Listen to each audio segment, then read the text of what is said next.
اور اسکول کے چلانے والے سارے منتظمین اور اساتذہ اور علاقے کے معتمدین اور گاؤں کے سارے افراد، آج اس مجلس کے اندر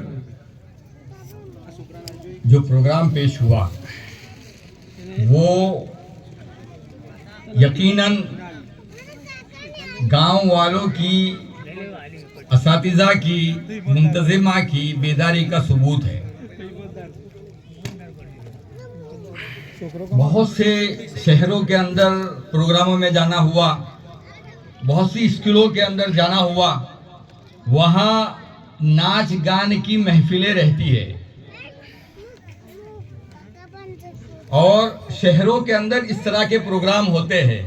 کسی گاؤں کے اندر اس طرح کا پروگرام یہ قابل داد ہے، یہ بہت بڑی بات ہے، اس لیے کہ اس طرح کے پروگرام جو ہے وہ شہروں کے اندر کیے جاتے ہیں۔ تو یہ گاؤں والوں کی، اساتذہ کی، منتظمہ کی بیداری کا بہت بڑا ثبوت ہے۔ اللہ پاک ان لوگوں کی نیتوں کے اندر خلوص دے اور اللہ پاک ان کی محنتوں کو قبول فرمائے۔ آج دو اہم چیزیں ہیں۔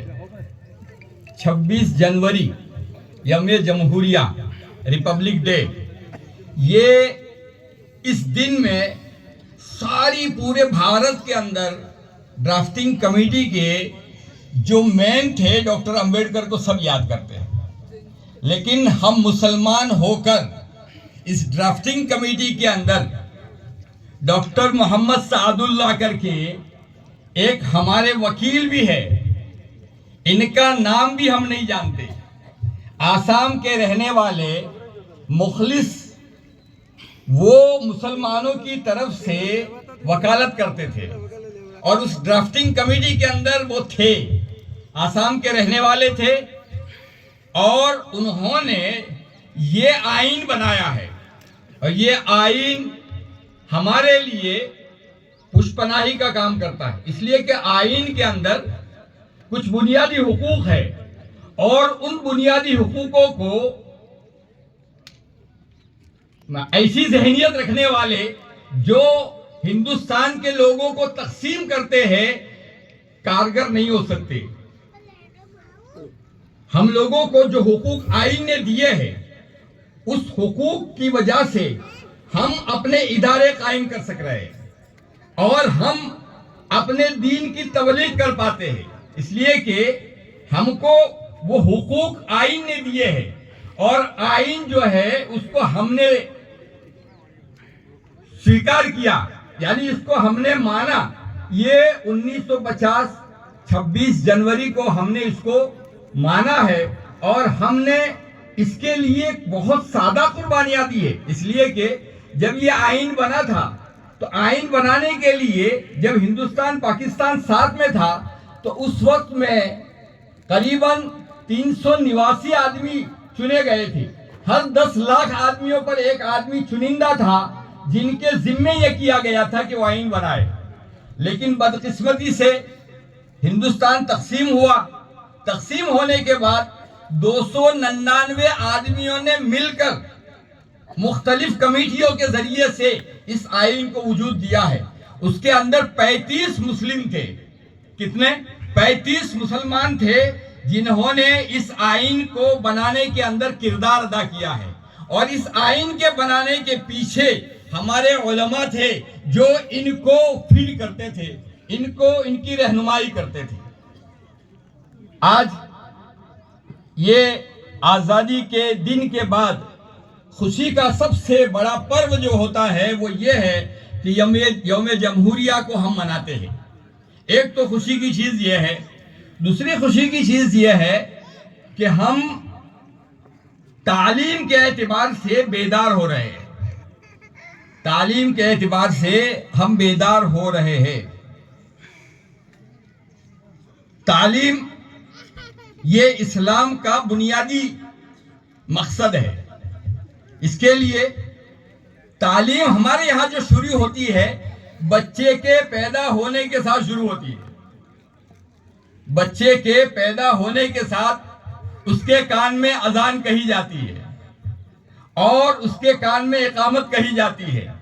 اس کو سب سے پہلا جو درس دیا جاتا ہے وہ توحید کا درس دیا جاتا ہے اور وہیں سے اس کی تعلیم کی ابتدا ہوتی ہے. اور ہم جب دیکھتے ہیں کہ نبی کریم صلی اللہ علیہ وسلم کے اوپر جب وحی نازل اللہ پاک نے فرمائی تو اس کے اندر سب سے پہلا جو درس دیا گیا ہے وہ کس چیز کا درس دیا گیا؟ تعلیم کا درس دیا گیا ہے. تعلیم یہ دو چیزیں ہیں، ایک تعلیم ہے ایک تربیت ہے. تعلیم اور تربیت دونوں جب ساتھ میں ملتی ہے تو ایک بچہ جو ہوتا ہے وہ ہیرا بن جاتا ہے. ہمارے یہاں تربیت کا نظام گھروں میں قائم ہونا چاہیے. ماں جو ہے اس کے گود کے اندر جو بچہ ہوتا ہے وہ بچہ اپنی ماں سے اخذ کرتا ہے. ڈاکٹروں کا یہ ریسرچ ہے کہ پیدا ہونے سے لے کر 7 سال کی عمر تک بچے کے اندر اخذ کی بہت زبردست طاقت ہوتی ہے، بلکہ یہاں تک کہا گیا ہے کہ لینے کی طاقت بچے کے اندر 95% ہوتی ہے اور 7 سال سے لے کر مرنے تک صرف 5% اخذ کی طاقت ہوتی ہے. تو سب سے زیادہ لینے کی جو قوت ہوتی ہے بچے کے اندر وہ اس کے بچپنے کے اندر ہے. اگر ہم نے کسی بچے کو اگر صحیح تعلیم دی، صحیح عقیدہ اس کو پلایا تو وہ بچہ اپنے عقیدے کے اوپر پوری حیات قائم رہتا ہے. اگر ہم نے اس کی فکر نہیں کی تو یہ بچہ جو ہوتا ہے وہ ماحول سے تبدیل ہو جاتا ہے. اس کے لیے تعلیمی نظام جو ہے وہ ہمارے گھر سے شروع ہونا چاہیے. ماں کے ذمے میں ہے کہ وہ اپنے بچے کی صحیح تربیت کرے. اب جب ماں پڑھی لکھی ہوگی تو پڑھی لکھی ماں جو ہے وہ عصری اعتبار سے بھی اس کو آگے بڑھائے گی اور دینی اعتبار سے بھی اس کو آگے بڑھائے گی. لیکن اگر ماں کے پاس عصری علم نہیں ہے تو وہ دینی اعتبار سے تربیت کرے گی. لیکن یہ بچہ جب عصری علم کے لیے ایسی درسگاہوں میں جائے گا جہاں پر اس کو شرک سکھایا جائے گا تو وہ بچہ جو ہے وہ دیندار گھرانے کا بچہ اخذ کیا کرے گا؟ شرک اخذ کرے گا. آج یہ مسلم اسکولوں کی ضرورت کیوں پڑ رہی؟ آج تو مسلم اسکولیں بہت ہیں لیکن اسلامی اسکولیں نہیں ہیں. مسلم اسکول اور اسلامی اسکولوں میں فرق ہے. مسلم اسکول اور اسلامی اسکول میں فرق ہے. اسلامی اسکول کے اندر اسلامی ذہنیت اور اسلامی نظریہ پلایا جاتا ہے اور مسلم اسکول کے اندر اسلام کی کچھ چیزیں، کچھ دعائیں، کچھ صورتیں، کچھ کلمے اور کچھ چیزیں یاد کروا دی جاتی ہے اور لباس اسلامی ہوتا ہے، لیکن نصاب کے اندر جو پڑھایا جاتا ہے وہ غیر اسلامی ہوتا ہے. تو ٹیچر کو جب تک اس بات کا علم نہیں ہوگا کہ جو نصاب ہے اس کے اندر اسلامی کیا ہے اور غیر اسلامی کیا ہے تب تک وہ بچوں کو اسلامی چیزیں سکھا نہیں سکتا، بتا نہیں سکتا. اس کے لیے یہ بھی ضروری ہے، جتنا اسکول کا قائم ہونا ضروری ہے اتنا ایسے ٹیچروں کا وجود بھی ضروری ہے کہ جو وہ اسلامی تعلیمات کو بچوں کو پلا سکے. یہ بھی ضروری ہے. اس لیے کہ نظریہ، اسلامی نظریہ اور باطل نظریہ دونوں میں بہت زبردست ٹکراؤ چل رہا ہے. اسلامی نظریہ کیا ہے؟ ہم اسلامی نظریے کو جب دیکھتے ہیں تو اسلامی نظریہ ہے توحید، رسالت اور آخرت. توحید، رسالت اور آخرت. اور باطل کا نظریہ کیا ہے؟ باطل کا نظریہ ہے یہ ہے کہ دنیا، پیسہ اور خواہشات. دنیا، پیسہ اور خواہشات. اس کے لیے جب بھی کوئی آدمی اپنے بچے کو اسکول میں داخل کرتا ہے تو اس کا نظریہ فوراً چینج ہوتا ہے. وہ ڈاکٹر بنانا چاہتا ہے اور ڈاکٹر اس لیے بنانا چاہتا ہے کہ ڈاکٹر بنے گا تو پیسہ کمائے گا اور پیسہ کمائے گا تو گھر کے اندر خوشحالی آئے گی. یہ نظریہ. اور اسلام کا نظریہ کیا ہے؟ توحید، رسالت اور آخرت. توحید، رسالت، آخرت کیا ہے؟ ایک عمومی عام زبان کے اندر میں سمجھا دوں تو یہ ہے کہ اللہ پاک کا سارا سب کچھ جو ہے وہ اللہ کا دیا ہوا ہے.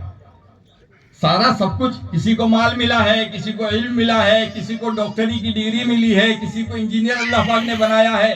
یہ ساری جو چیزیں ہیں وہ اللہ پاک کی نعمت ہے اور اللہ پاک کی طرف سے ملی ہے, اور یہ اس لیے ملی ہے تاکہ اس کے ذریعے سے اللہ کے بندوں کی خدمت ہو, اللہ کے بندوں کی خدمت ہو. یہ جذبہ اسلام نے دیا ہے. اور کیسے خدمت ہو؟ خدمت ایسے ہو جیسے سیرت نبوی کے اندر اللہ پاک کے نبی صلی اللہ علیہ وسلم نے انسانیت کی خدمت کی. اگر ہم نے اس کو امانت جان کر, توحید پر قائم رہ کر, اللہ کی امانت کو سمجھ کر اس کا صحیح استعمال کیا تو اس وقت کے اندر ہم اللہ کے یہاں ماجور ہوں گے, اللہ کے یہاں اجر ملے گا. لیکن اگر ہم نے اس کو اپنی جائیداد سمجھا, مال کو اپنا سمجھا, اور مال کو اپنا سمجھنے کے بعد ان مالوں کو لوگوں کو دینے کے بجائے بنگلوں میں, گھروں میں اور اپنی خواہشات کو پورا کرنے میں لگایا, تو کل قیامت کے دن ہم سب کو پتا ہے کہ آخرت کے اندر ہر چیز کا حساب ہوگا. جوانی کہاں لگائی حساب ہوگا, زندگی کہاں بسر کی حساب ہوگا, علم کیا حاصل کیا حساب ہوگا, علم پر کتنا عمل کیا حساب ہوگا. یہ سارے حسابات, مال کہاں سے کمایا, کہاں خرچ کیا, یہ حساب اس لیے ہے کہ یہ جان, مال اور یہ ساری چیزیں جو ہے جو اللہ پاک کی نعمت ہے وہ ہماری نہیں ہے, اللہ پاک کی دین ہے. اس کے لیے ہم لوگوں کا اپنا ایک نظریہ ہے. وہ نظریہ جب تک بچوں میں نہیں جائے گا تو ہمارا مسلمان ڈاکٹر بننے کے باوجود وہ غریبوں کے جیبوں کو کاٹے گا. اور باطل کا نظریہ پیسہ کمانا ہے, تو جو خدمت کی جگہیں تھی, تعلیم خدمت کی جگہ تھی, اور علاج بیماریوں کے اندر معاونت یہ خدمت کی جگہ تھی, وہ آج سارے شعبے پروفیشنل بن گئے ہیں اور وہاں پر لوٹ مچی ہوئی ہے. اس لیے کہ نظریے میں فرق ہے. تو اسلامی اسکولیں قائم ہونا ضروری ہے. مسلمانوں کو اپنی اسلامی اسکولوں کے اندر اپنے بچوں کو اسلامی نظریہ دینا ضروری ہے, اور اس کے لیے اسلامی نظریے کے ٹیچرز کو لانا ضروری ہے. اگر اسلامی نظریے کے جاننے والے ٹیچر اگر نہیں ہوئے تو بہت بڑا نقصان ہوگا. اس لیے کہ باطل اپنے نظریے کو چپکے سے اس طرح داخل کر رہا ہے کہ ہم اس کو محسوس بھی نہیں کر سکتے. مثال کے طور پر آپ لوگوں نے ایک فوٹو دیکھا ہوگا کہ ایک گلڑ ہوتا ہے, گلو اپنے کیجئے جناب, جس کے اندر چھوٹے چھوٹے بچے 1 روپے کا 2 روپے کا سکہ ڈالتے ہیں. تو ہمارے یہاں ڈبے ہوتے ہیں, تو مٹی کا ایک گلڑ بنا ہوا ہوتا ہے اور اس کو شیپ دی ہوئی ہوتی ہے پیٹ کی, سور کی. بینکوں کے اوپر ہمیشہ اس کے فوٹوز وغیرہ لگے ہوئے ہوتے ہیں. تو جب چھوٹے چھوٹے بچے ہوتے ہیں تو ان کے سبق کے اندر پیسوں کو بچانے کے لیے یہ ایک سبق دیا جاتا ہے کہ آپ تھوڑی تھوڑی رقم اس گلڑ میں ڈالیں, لیکن اس کا شیپ جو بنا ہوا ہوتا ہے وہ پگ کا ہوتا ہے. کیوں؟ اس لیے کہ پگ کی نفرت بچوں کے دلوں سے نکال کر, اس کے ناپاکی اور اس کی جو گندگی ہے اس سے نکال کر ان کے دل میں ان کی خواہش کو پیدا کرنے کے لیے کیا جاتا ہے. ایک پارٹ ہے, ایک سبق ہے. اس کے اندر کیا ہے؟ اس کے اندر یہ ہے کہ دان دو پن ہوگا, دان دو, دان یعنی صدقہ کرو ثواب ملے گا. تو اس کے اندر کیا کیا ہے کہ ایک مندر بنائیے اور مندر کے باہر چند لوگوں کو بٹھایا ہے جس میں ٹوپی داڑھی والے ہیں, کچھ برقع پوش عورتیں بیٹھی ہیں, کچھ ننگے بدن لڑکے کٹورا لے کر بیٹھے ہیں. کچھ لوگ مندر سے نکل رہے ہیں اور ان کو 1-2 روپیہ دے رہے ہیں. یہ سبق تو اچھا ہے, یہ سبق تو ہونا چاہیے, لیکن اس سبق کو بنانے والے کا مقصد یہ ہے کہ اسلام جب ہمارا بچہ اسکول میں جائے گا اور اس کو پڑھے گا اور جب اس تصویروں کو دیکھے گا تو اس کے دل میں آئے گا کہ اسلام جو ہے وہ مانگنے والوں کا مذہب ہے, اسلام غریبوں کا مذہب ہے، اسلام ناداروں کا مذہب ہے، اور ہر ایسی چیز سے آدمی کو نفرت ہوتی ہے، اور دینے والے لوگ یہ لوگ ہیں، ان کے ہاتھ سے دیا جاتا ہے، یہ مال والے لوگ ہیں، تو ان کی محبت اس کے دل میں آئے گی۔ اسلام سے نفرت پیدا کر کے کیا کیا جا رہا ہے؟ اب مصر کے اندر ایک بک چھپی ہے، حساب کی بک۔ حساب کے بک کے اندر عقیدہ کیا ہوگا؟ حساب کے بک کے اندر تو 2 2 4 ہوتا ہے، لیکن تعلیم کے راستے سے جب باطل کسی چیز کو داخل کرنا چاہتا ہے تو اس طرح داخل کرتا ہے کہ اس کے اندر ایک پارٹ ہے جس کے اندر یہ بتایا گیا ہے کہ ایک لڑکی جس کا نام فاطمہ ہے، وہ نقاب پہنے ہوئے ہے، وہ اس کے ہاتھ میں 2 بوتل شراب کی ہے، وہ ابراہیم سے ملتی ہے، ابراہیم ٹوپی پہنے ہوئے ہے اور دونوں معانقہ کرتے ہیں، اور یہ فاطمہ ابراہیم کو 2 بوتل دیتی ہے، پھر یہ دونوں مل کر اسماعیل کے پاس جاتے ہیں، اس کے پاس 4 بوتل ہے، اب یہ حساب لگایا جاتا ہے کہ کتنی بوتلیں ہوئی، تو بچے تو نادان ہیں، کہیں گے 2 2 4 4 8، حساب تو صحیح ہے، لیکن اس کے پیچھے بیک میں کیا پڑھایا جا رہا ہے وہ ہم کو سمجھنا ہے۔ اسلامی تعلیمات خلاف کوئی چیز پڑھائی جا رہی ہے، عورت کا مرد سے معانقہ کرنا کوئی بری چیز نہیں ہے، یہ بتایا جا رہا ہے۔ اس کے علاوہ یہ بتایا جا رہا ہے کہ شراب اتنی نفرت کی چیز نہیں ہے، شراب اتنی نفرت کی چیز نہیں ہے، تو تعلیم کے راستے سے جو چیزیں آ رہی ہے اس کا دفاع بہت زیادہ ضروری ہے۔ اور اب تو ہمارے کچھ لوگوں نے ہماری تعلیم، بھارت کے تعلیم جو تھی وہ جمہوری تعلیم تھی، جس کے اندر ہر سکھ، عیسائی، ہندو، مسلم اس تعلیم کو لے تو اس کو کوئی حرج نہیں ہو رہا تھا، لیکن اب یہ ہو رہا ہے کہ انہوں نے اس کے اندر بھی ملاوٹ شروع کر دی ہے، اور اس ملاوٹ کے شروع کرنے کی وجہ سے ہم لوگوں کو اپنی توحید کے اعتبار سے، اپنے دین کے اعتبار سے ہم لوگوں کو خطرہ محسوس ہونا شروع ہو چکا ہے۔ اب اس کے لیے 2 چیزوں کی ضرورت پیش آ رہی ہے، ایک تو ایسے ٹیچر ہو جو ان سازشوں کو سمجھ سکے، اور دوسرے اپنے ایسی اسکول ہو جس کے اندر ہم اپنے بچوں کو اپنے ماحول، اپنی تہذیب کے اندر ان کو تعلیم دے سکیں۔ یہ بہت زیادہ ضروری ہو چکا ہے۔ وہاں حبیب اللہ صاحب نے ان کی ایک لندن کی ایک تقریر، وہاں حبیب اللہ صاحب چھاپی کے محتمم تھے، جب لندن گئے تو لندن کے لوگوں کے حالات کو دیکھ کر لندن والوں سے انہوں نے یہ کہا کہ تم لوگوں کو مسجدیں بنانے سے زیادہ ضروری ہے کہ تم اپنے اسکول بناؤ، اس لیے کہ عبادت سے زیادہ عقیدے کا محفوظ رہنا ضروری ہے۔ اگر عقیدہ محفوظ نہ رہا تو عبادت کس کام کی؟ اس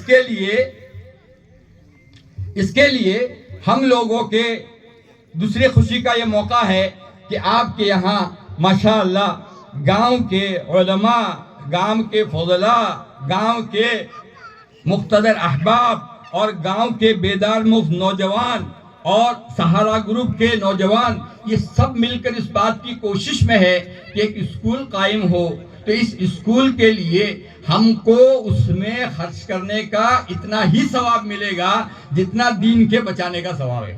اس لیے کہ یہ اسکول جو ہے وہ عصری تعلیم کے اس نہج کے اوپر نہیں جائے گا جہاں پر پیسے کمانے کے لیے لوگوں کو پڑھایا جاتا ہو۔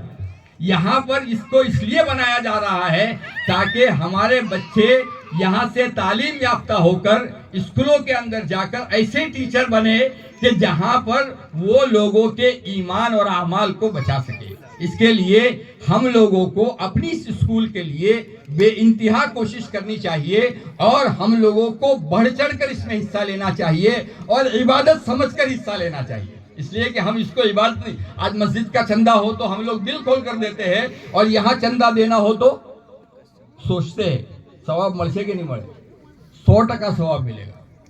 اس لیے کہ حالات اس طرح کے ہیں، اگر ہم نے اس کے اندر اپنے آپ کو بیدار نہیں کیا تو ہماری تاریخ کے اندر اسپین، بخارا، تاشقند اور یہ سارے بغداد، یہ ہماری جو جگہ ہے وہاں جو چیزیں ہوئی وہ یہاں ہوگی۔ آج ترکی کیوں ابھرا ہوا ہے؟ اس لیے کہ انہوں نے ٹیوشن سینٹر اتنے مضبوط بنا لیے تھے جس کی وجہ سے ساری پابندیوں کے باوجود انہوں نے افراد تیار کر لیے۔ تو اس کے لیے ہم سب لوگوں کو مل کر اپنی اس اسکول کے لیے تن توڑ کوشش کرنی چاہیے، تاکہ ہمارے اپنی اولاد جو ہمارا مستقبل ہے اور ہمارے ملک کا مستقبل ہے وہ صحیح طور پر یعنی کام کے تیار ہو۔ اس کے لیے میں آپ لوگوں کا شکر گزار ہوں کہ آپ لوگوں نے اس کام کے لیے ہم لوگوں کو بلا کر ہم پر احسان کیا ہے کہ اتنے خیر کے بڑے کام کے لیے آپ نے ہم لوگوں کو بلایا۔ اگر ہم نہیں آتے تو ہم کو افسوس ہوتا کہ اتنے بڑے خیر کے کام کے لیے ہم محروم رہ گئے۔ اللہ پاک آپ لوگوں کو جزائے خیر دے۔